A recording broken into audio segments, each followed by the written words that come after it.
Brilliance Audio presents The Guy Who Died Twice by Lisa Gardner, performed by Kirsten Potter.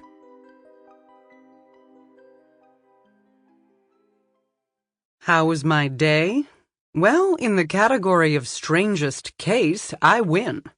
Not so fast. Strangest case is highly competitive, and you know it. But first thing this morning I had a man appear at Boston HQ requesting to speak to the detective in charge regarding a murder. His own. As in, he thought he was going to be killed? Nope.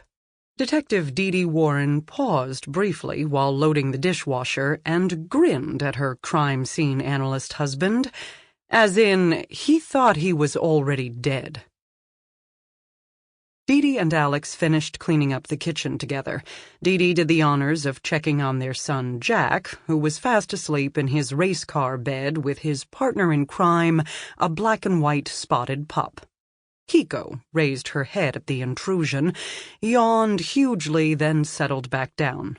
Dee Dee shut the door and walked to the family room, where Alex was waiting with the rest of their nightly ritual, 2 glasses of red, and a seat on the sofa next to him.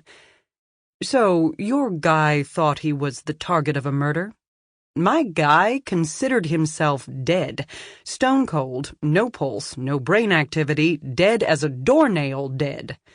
Alex handed her a glass of wine. She snuggled up against him on the sofa. All right, start at the beginning.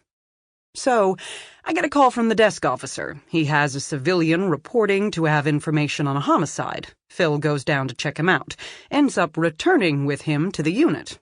Guy appears to be mid-60s, white male, unkempt. He had a straggly beard, torn clothes. Homeless? Too clean for street life. But first glance, probably on the mad side of scientist. Okay. He gives his name as Adam Latoile. Apologizes profusely that we must see him like this. Please don't look too closely. He might be contagious. He's not sure. We should all keep our distance. And he's very sorry to report that he's dead. Wait, this Latoile guy has an infectious disease? Alex pulled back, eyed her sternly. I admit we all took a step away, but no, he doesn't have a disease. He's dead, which is what he fears might be contagious. Alex frowned at her. Does he think he's a zombie? According to him, he's had concerns for some time about his physical health and well-being. Then, this morning, he woke up to realize it had already happened. They'd done it. He was dead. Who is they? This part gets a little sketchy. Others? Better people than him? Like some society for good who realized what a scourge he was on the planet?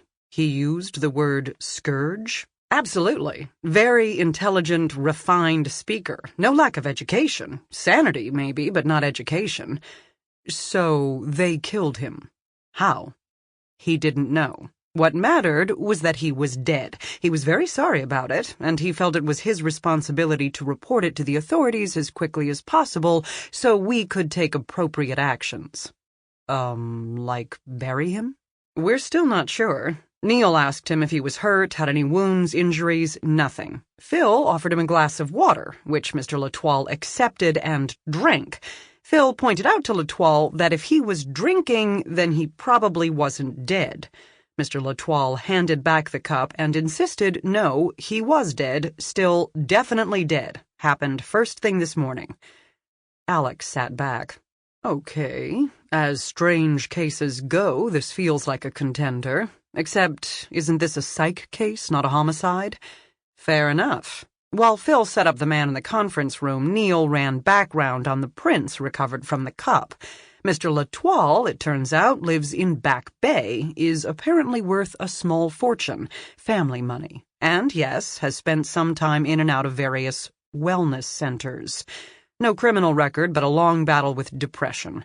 Neil placed a call to the home number, got a wife who apologized for her husband bothering us, and said she'd arrange for their driver to come pick him up. Their driver? Charlie, who arrived in a Rolls. Sample complete. Ready to continue?